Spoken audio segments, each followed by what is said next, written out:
Bon, je vous propose de démarrer, même si pour l'instant, on a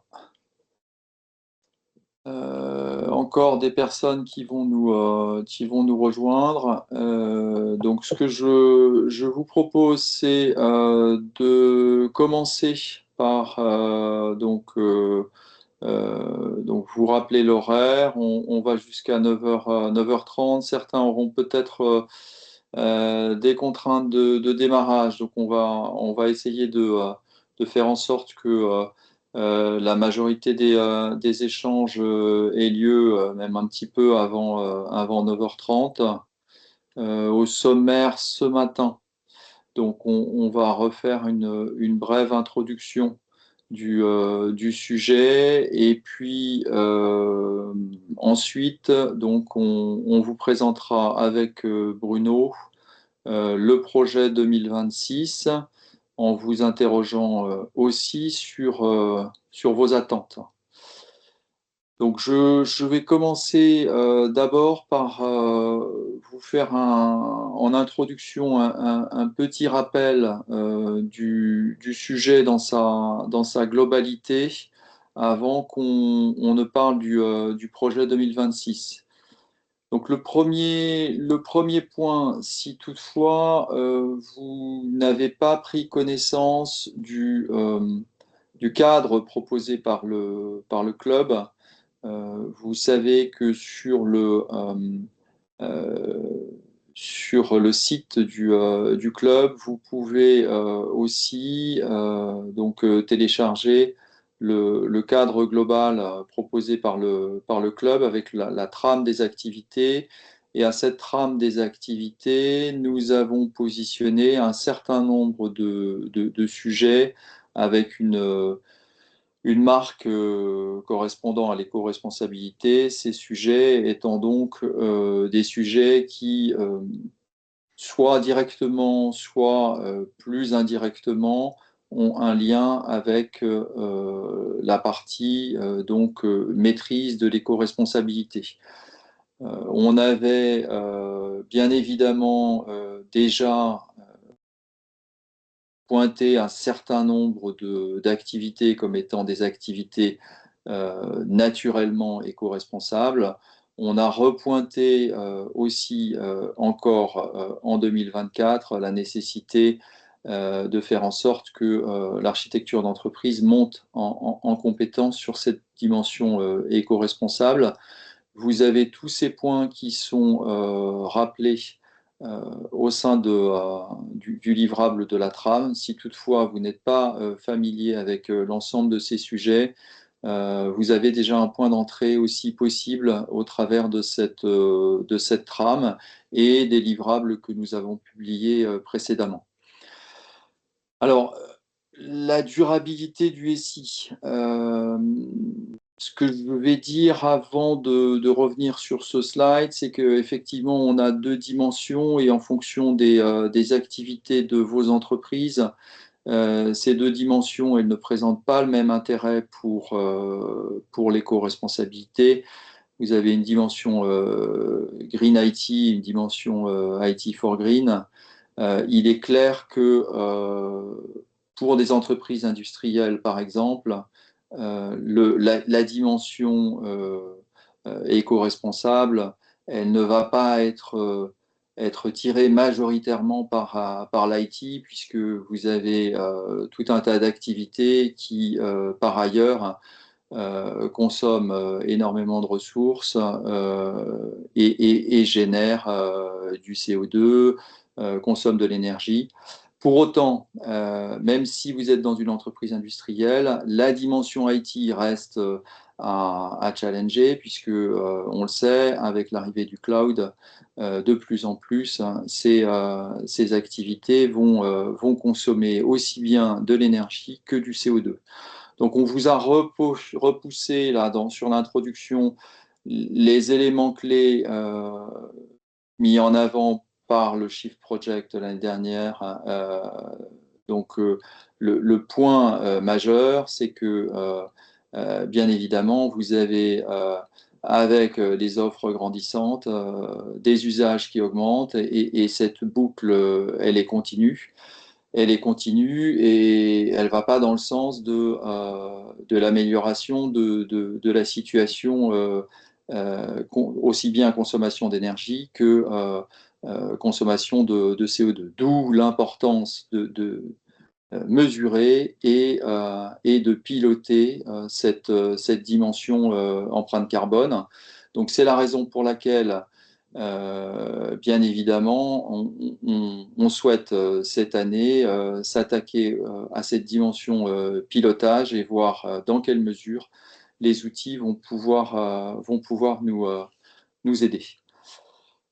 Pour la suite du rappel, je vais passer la parole à Bruno.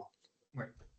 Alors, l'année dernière, un des gros sujets qu'on a traité, dont on a pu tirer les enseignements, était un benchmark qu'on a réalisé avec les entreprises qui avaient pu nous fournir des données qui avaient le droit de communiquer dessus. Il y en avait 5 l'année dernière.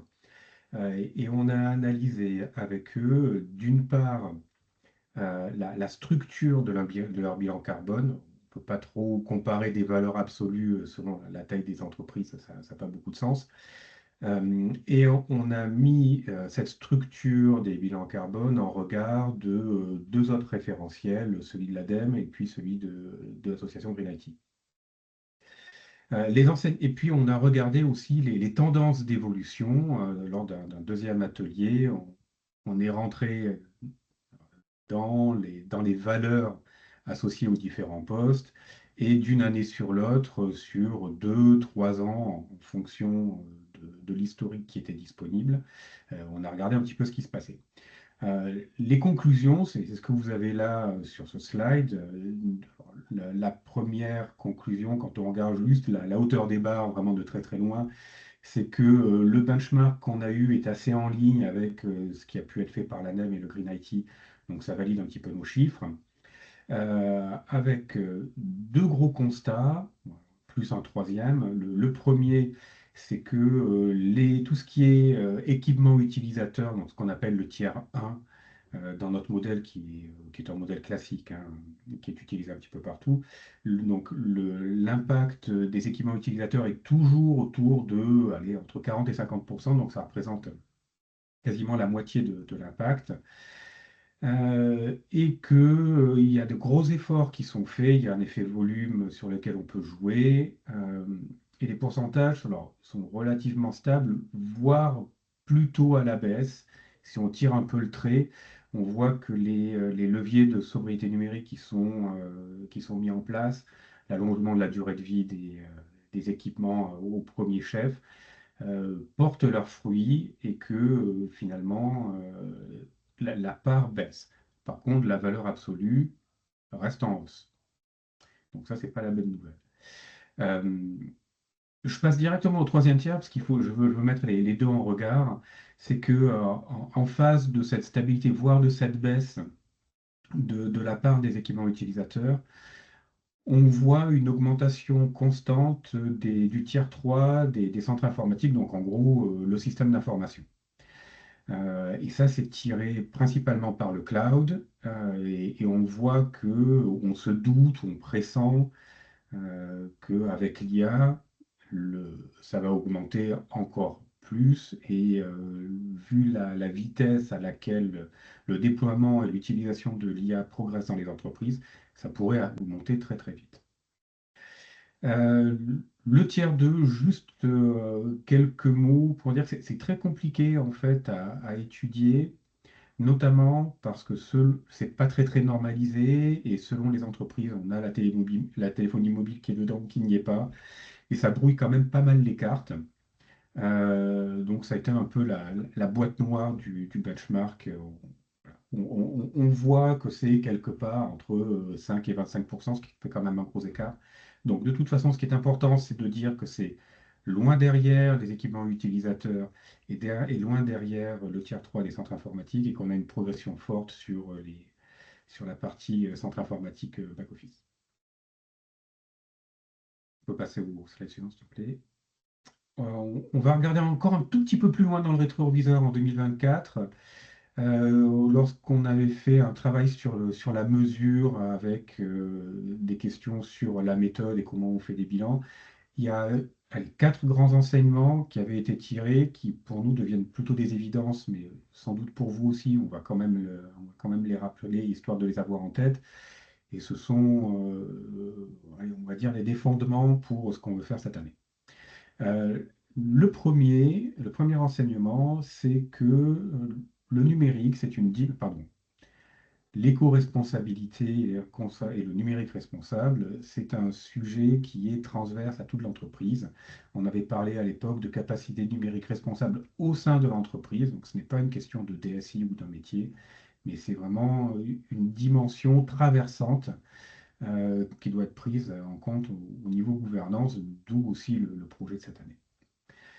Le deuxième est autour de la mesure. Bon, c'était un peu le sujet du projet en 2024, mais malgré tout, euh, on a besoin de collecter des données pour évaluer les impacts. C'est un petit peu évident, mais c'est le levier fondamental de tout ce qu'on va pouvoir dérouler en termes de méthode après.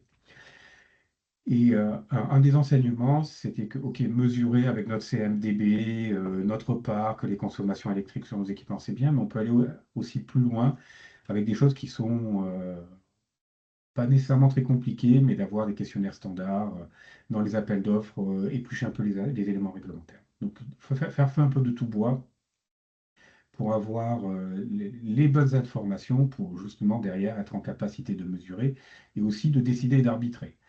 Euh, on peut regarder passer le train, mais c'est mieux si on essaie de le conduire un petit peu. On aimait bien cette citation du Chiffre Project qui dit que la décision finale doit repartir de la réalité physique pour en éclairer la viabilité. Donc revenons sur le terrain, euh, caractérisons nos besoins, regardons quelles sont les contraintes environnementales qu'on veut appliquer, quels sont nos objectifs par rapport aux données qu'on a collectées et prenons les bonnes décisions. Et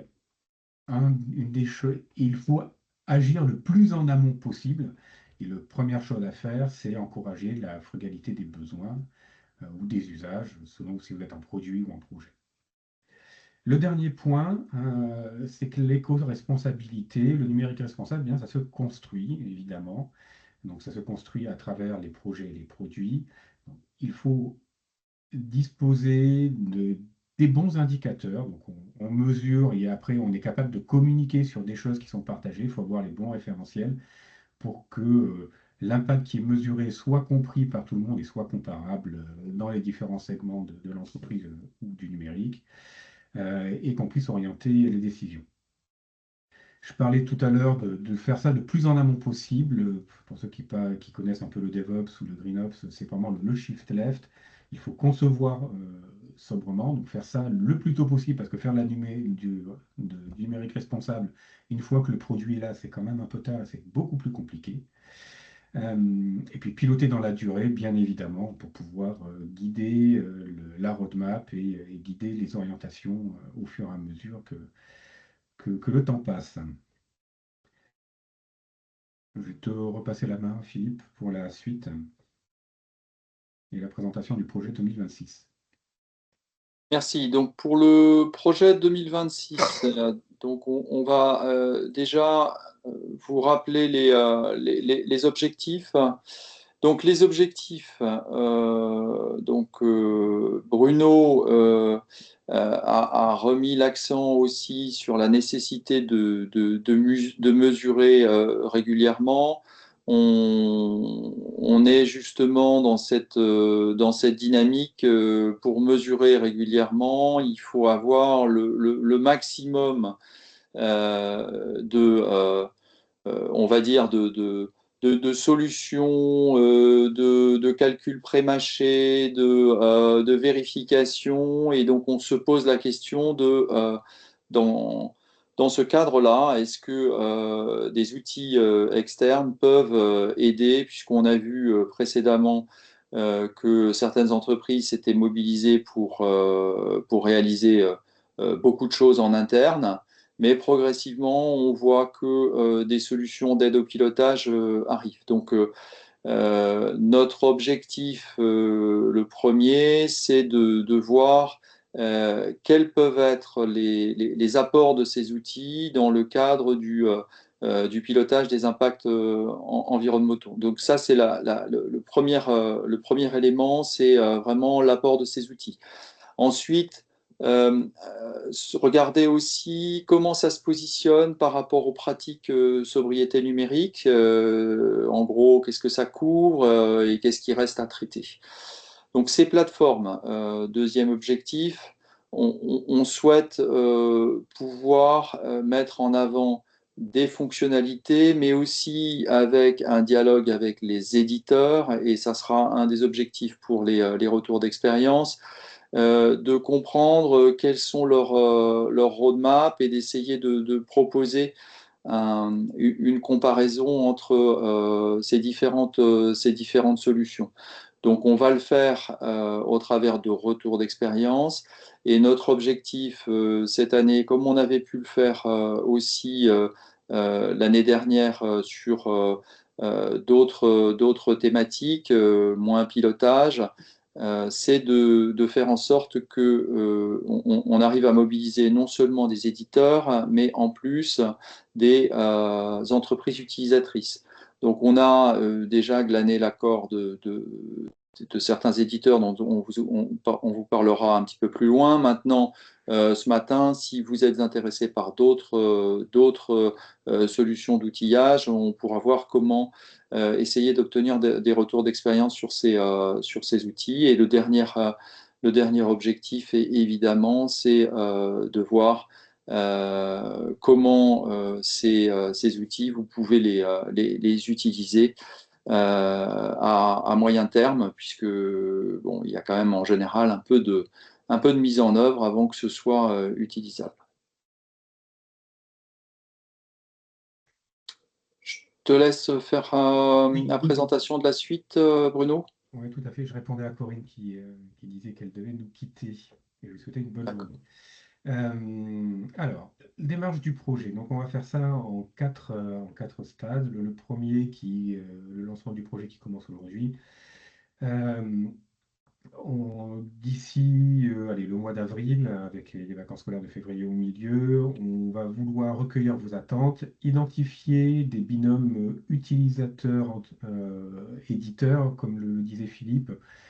Euh, on veut bien que les éditeurs viennent faire leur show, mais on aimerait bien avoir le retour d'expérience qui va avec. Ça me paraît quand même plus intéressant. Donc on espère que parmi vous, certains sont déjà utilisateurs de ce type de plateforme et on vous interrogera un tout petit peu plus tard.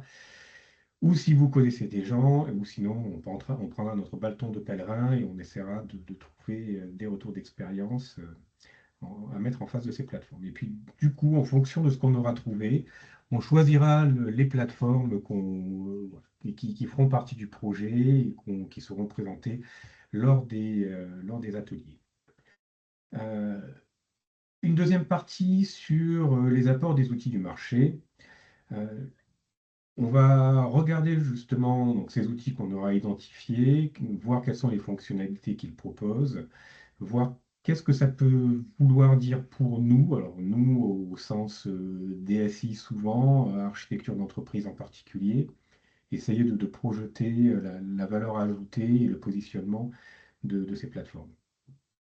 On regardera également leur roadmap, ça, c'est toujours riche d'enseignements, de voir où ils en sont aujourd'hui, mais aussi vers quoi ils veulent aller. On sait que le numérique responsable est quelque chose d'assez mouvant. Donc on essaiera de regarder un tout petit peu plus loin dans le futur au travers des roadmaps des éditeurs. Pour ce faire, on imagine 2 à 3 ateliers d'échange sur des formats classiques du club que vous connaissez, témoignages, et du coup témoignages en binôme, on espère. Ensuite, donc ça nous amènera, on pense, en septembre. Et en parallèle, on aura également des ateliers de réflexion sur les pratiques. Alors, Philippe vous a rappelé qu'on avait une trame des activités d'AE au sein du club, ça ne vous a pas échappé, sur lequel on a mis une petite feuille verte pour estampiller les activités qui contribuent au numérique responsable. Voilà. On va essayer de mapper les, les fonctionnalités et les apports offerts par les plateformes sur la trame et en particulier sur celles qui sont euh, identifiées comme contribuant à l'éco-responsabilité.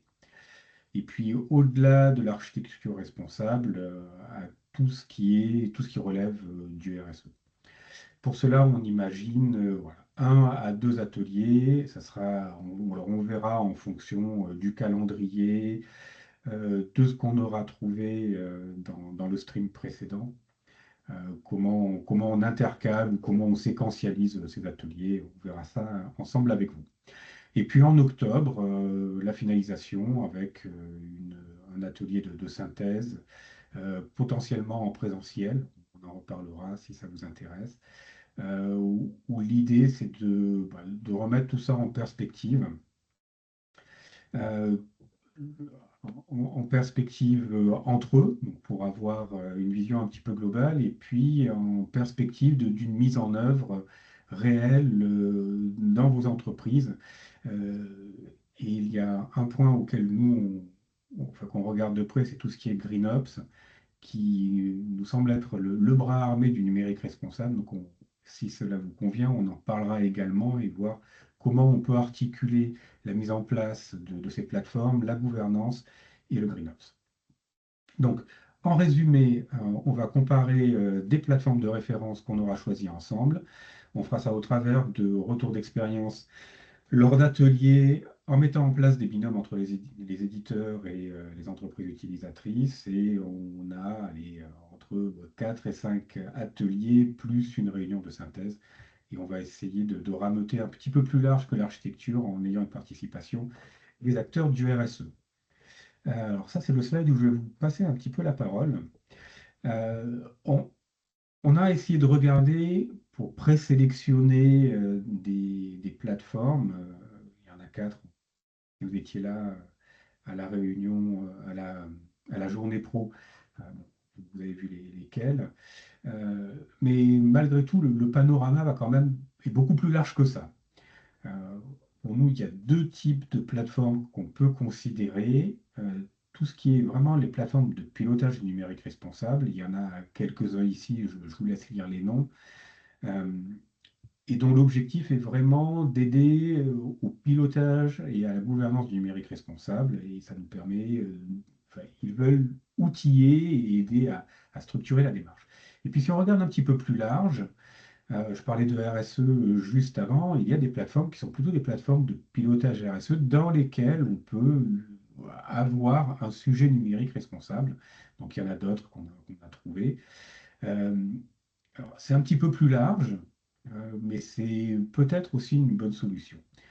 Euh, la question que je vais vous poser, alors je ne sais pas Philippe, est-ce qu'on fait un tour de table ou est-ce que Oui, je pense on- que ce serait bien de faire un tour de table. Effectivement, ouais, on n'est pas nombreux ce matin. Alors, je voulais juste aussi préciser que donc dans les entreprises participantes, on a des entreprises qui se sont prononcées l'année dernière, qui ne sont pas forcément présentes ce matin, puisqu'ils étaient déjà là sur un certain nombre d'ateliers comme Enedis ou Michelin, Crédit Agricole aussi, qui ont accepté de participer, sachant que la difficulté pour notre projet, c'est que à la fois on souhaite mobiliser des architectes d'entreprise, mais pas uniquement, des acteurs aussi plus proches du côté RSE.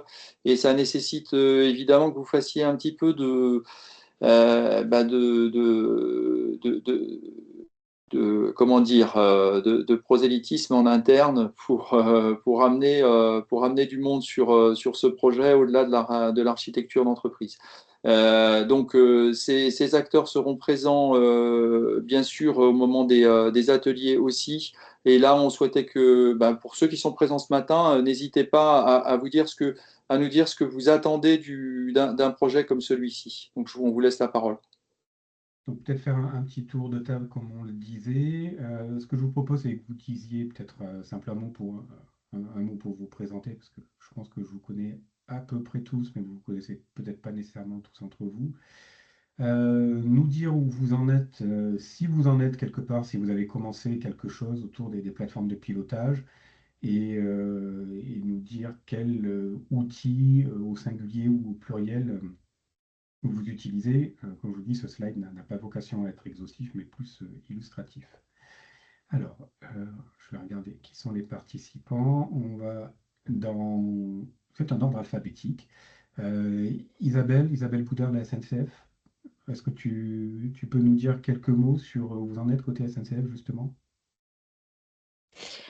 Alors, le problème, c'est que je suis pas trop sur le sujet. Donc, D'accord, en fait, on est en pleine réorganisation hein, au niveau de la SNCF. Et il y a de fortes chances donc pour que éventuellement au 1er avril, je change de poste. d'accord, Et donc aujourd'hui, je suis CTO et RCS et pour que je récupère donc le Digital Workplace et le RSE. d'accord, Donc ça, je me suis dit, je vais revenir sur le sujet. Euh, donc je peux pas trop en dire plus. Par contre, il y a Brigitte, j'ai vu, qui me semble qu'elle est là, donc qui un peu plus aujourd'hui sur le sujet, qui pourra peut-être en dire plus. d'accord. En plus, dans Donc, l'ordre alphabétique, Brigitte est je juste suis la derrière. suivante. C'est parfait. Voilà. Donc, en fait, oui, pour le bilan carbone, pour la première année, pour le bilan carbone 2025, on a utilisé la plateforme Sweep.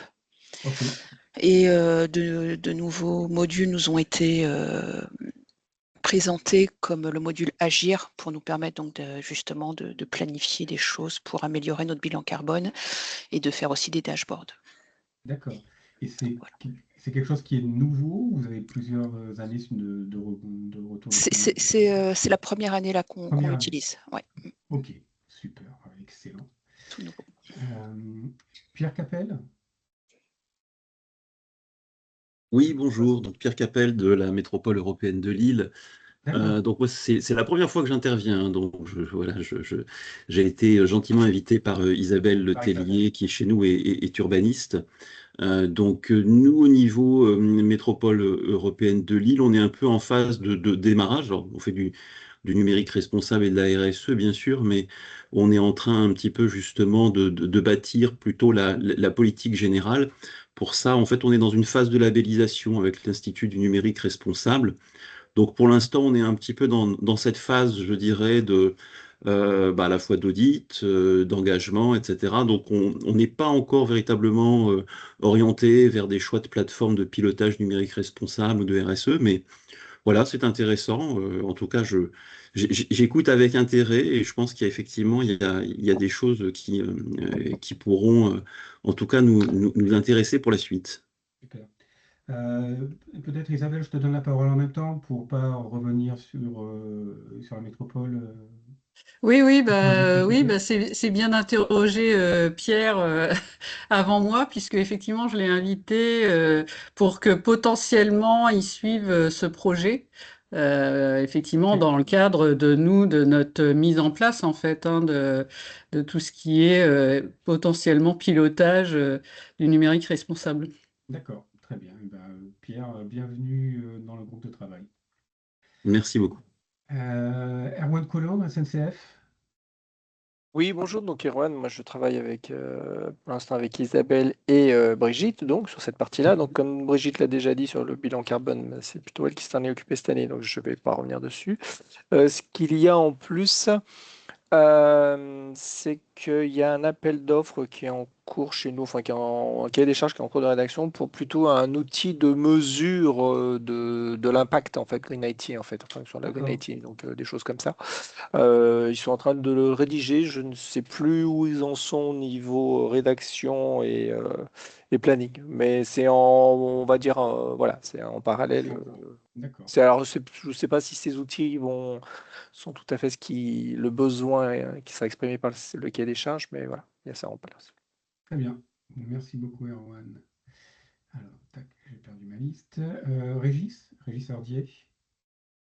Bonjour, Régis Sordier, donc groupe Caisse des dépôts. Donc nous, on a en fait, on n'a pas de plateforme NR ou RSE à ma connaissance. Par contre, on a une construction plutôt. Donc il y a déjà sur la filière informatique, CDC informatique et labellisé numérique responsable. Et en fait, il y a une extension en cours sur la filière SI d'une part, et d'autre part, on a plutôt une architecture construite en Make. Donc sur toute la partie data, alors plus en lien avec tout ce qui est mesure aussi du risque climatique, la mesure carbone. Il y avait eu une présentation il y a quelques années d'une initiative autour je dirais, de la mesure de l'impact carbone.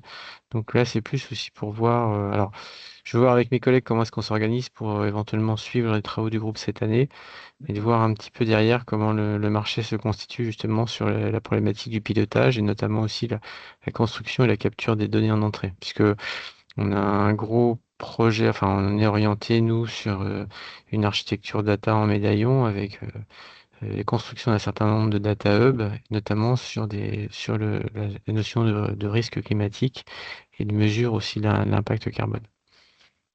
Ok, très bien. Oui, je me souviens, vous étiez intervenu sur l'évaluation et comment vous complétiez les bilans carbone de vos fournisseurs.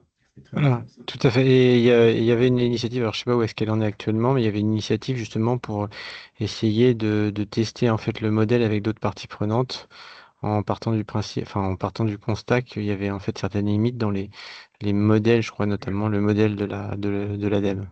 Oui, tout à fait. Je passe la parole, du coup, merci Régis, à Nathalie Mantilla. Oui, bonjour. Donc, moi, je représente une équipe qui actuellement est dédiée à ça. Dans notre dossier d'architecture, on a un volet d'évaluation de nos impacts, plutôt Green IT en fait. Donc, on a une notation de A à E qui est réalisée par l'équipe dédiée. Et en fait, moi, je suis venue ce matin parce que je vais avoir des échanges avec un fournisseur où on va regarder son impact RSE en fait. Et voilà. Ok. Juste, tu nous rappelles ton entreprise pour ceux qui ne te connaissent pas. Generali, C'est chez ok, Generali Assurance. tout à fait. Ok, très bien. Ben, du coup, on reviendra vers toi parce que c'est un point qui nous intéresse et je pense que c'est quoi l'horizon de ce projet-là? Je ne sais pas encore, je vais le savoir normalement la semaine prochaine. Donc, Ok, voilà. d'accord. Je connais pas du tout la mesure. En fait, on m'a envoyé un message simplement là-dessus. D'accord. Et puis, ben, les premiers rendez-vous sont la semaine prochaine. D'accord. Bah, du coup, on reviendra offline vers toi pour Ouais, quand tu auras un petit peu plus de visibilité. d'accord. Merci beaucoup, Nathalie. Merci. Éric Marchand-Valla. Oui, bonjour. Donc, Eric Marchand-Valla, architecte d'entreprise chez CBTP France. Donc, nous, sur tout ce qui est éco-responsabilité, on n'est pas avancé du tout. D'accord. Ça fait 2 ans que je suis architecte et j'essaye d'impulser. Je sais que celui qui est avant moi a aussi essayé. Pour autant, il y a quand même du positif qui se fait. Au niveau des infrastructures, on commence à faire des mesures. Au niveau des projets, on réfléchit quand même à nos impacts dans les choix. Donc, petit à petit, au niveau de la base, il y a des choses qui se mettent en place. Et il y a une politique RSE qui commence aussi à prendre forme et qui, elle, voudrait justement commencer, avant de décider de ce qu'ils veulent faire, ils veulent commencer par prendre une plateforme. Et je me dis que c'est peut-être l'occasion de voir un peu ce que proposent les plateformes et d'arriver à ce que nous, l'architecture d'entreprise, on arrive à faire quelque chose en commun avec eux. C'est le but. Donc, Oui, le travail va être long, compliqué, mais je garde espoir. oui, puis vous pouvez arriver du coup avec une proposition de valeur si vous avez un petit peu plus d'informations que Euh, simplement que petit prenons-nous. C'est exactement ce que j'espère. En principe, les architectes d'entreprise font ça avec pas mal de succès, donc je vous souhaite du succès. Merci. Sylvie Marteau. Moi, je suis responsable architecte à l'AFM Téléthon, donc Oui. nous dans le domaine de la santé avec des laboratoires de recherche. Et donc dans notre stratégie RSE, nous c'est vraiment tout démarrage. Donc, dans ma roadmap, c'est déjà de la mesure, des data, de la collecte de data. Et puis voilà, nous, la RSE, c'est pour faire les choses intelligemment, pour réutiliser des applications, des assets qui existent déjà, qui sont un levier de financement, mais évidemment aussi pour gérer des risques sur la santé. Hein. Voilà. Donc, bon, j'en suis au tout début. D'accord. Je suis comme Eric. Voilà, j'essaye d'impulser ce sujet-là. J'espère qu'on vous apportera des choses. Il reste Dominique Michel-Portier. Oui, Pardon, bonjour. Dominique. Oui, bonjour. Portier-Michel, excusez-moi. Oui, c'est pas grave. Donc SNCF, groupe SNCF, je travaille à la gouvernance urbain data. Alors, le sujet RSE n'est pas mon sujet principal, mais en tout cas, on a une entité vraiment dédiée à ce sujet-là, hein, sur le numérique responsable. On est quand même, je pense, bien avancé sur le sujet. Et ce que je peux faire, essayer d'envoyer des invitations sur les travaux du groupe, en espérant que quelqu'un pourra se disponibiliser pour participer. Mais je pense que ça serait bien que l'équipe puisse participer à certains de vos travaux. Ça serait très bien. Et puis, si vous nous donnez les contacts, si vous faites de la mise en relation, après on peut leur présenter et voir si on arrive à les motiver pour qu'ils nous rejoignent, soit pour les travaux, si ça peut les intéresser, ou simplement pour un témoignage. Oui, les retours d'expérience, je pense qu'ils ont des retours d'expérience intéressants, je pense. Je vous transmettrai ça, oui. Ok, parfait, on reviendra vers vous aussi. Merci beaucoup. Je pense qu'on a fait le tour de la table virtuelle, là, Philippe. Et on a bien consommé le temps, mais c'est pas grave. Oui, donc ce que je vous propose, donc au-delà donc on a effectivement des plateformes là qui ont été citées tout à l'heure comme Sweep. Si vous avez des choses particulières auxquelles vous pensez, n'hésitez pas à nous en faire part, même après le webinaire de ce matin. Donc, on va simplement vous rappeler qu'aujourd'hui, on a déjà donc identifié certaines entreprises comme pouvant témoigner. L'année dernière, donc, on avait travaillé avec Michelin, avec Enedis.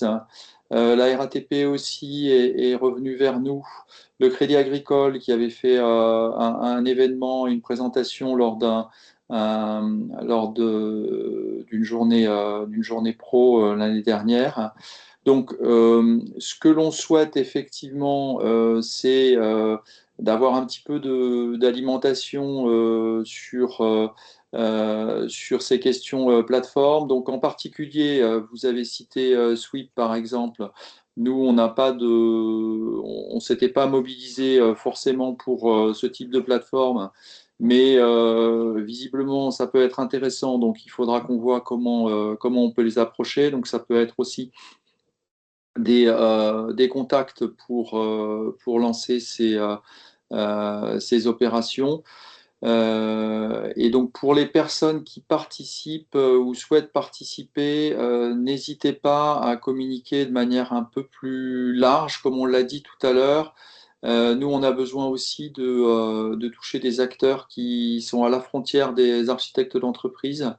Donc ce serait bien qu'on arrive à se constituer effectivement une liste de contacts et ce qu'on aimerait pouvoir faire, et on pourra le faire vivre sur la page du projet, c'est de maintenir une liste à jour avec les façons de vous contacter de manière privilégiée. Ça peut être avec un numéro de portable si vous préférez, ou par mail classiquement, mais à vous de nous dire.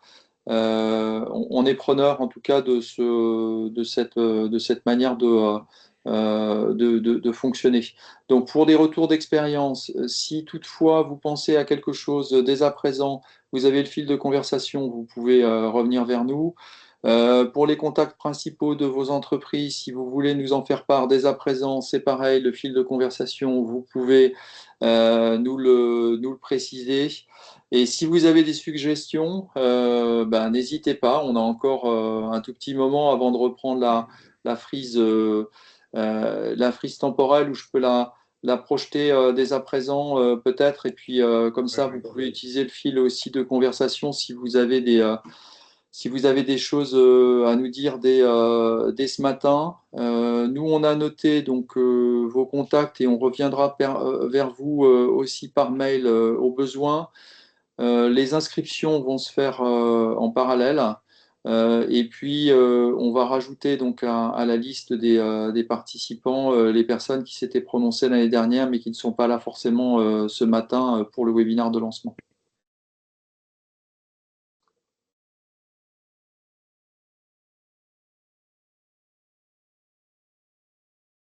Est-ce que vous avez des suggestions éventuelles pour la suite, des contacts à nous passer dès à présent? Est-ce que c'est clair pour tout le monde?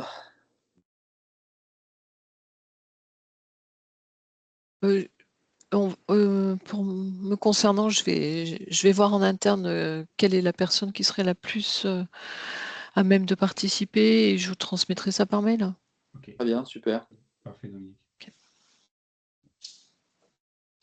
Voilà, je crois on arrive de toute façon à la fin de l'horaire prévu. Certains doivent nous laisser dès à présent. Donc, je vous propose, si plus personne ne souhaite nous transmettre d'informations oralement là ce matin, qu'on s'arrête là.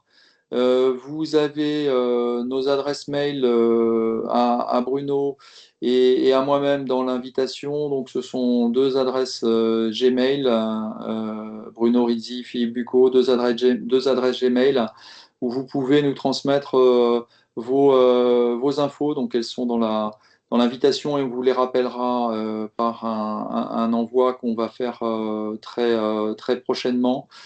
Et alors, on n'a pas, évidemment, dans cette frise temporelle positionné d'atelier, puisque tant qu'on n'a pas défini un petit peu avec qui on va les faire, on vous proposera des dates en fonction des disponibilités qu'on aura pour monter ces ateliers de retour d'expérience progressivement.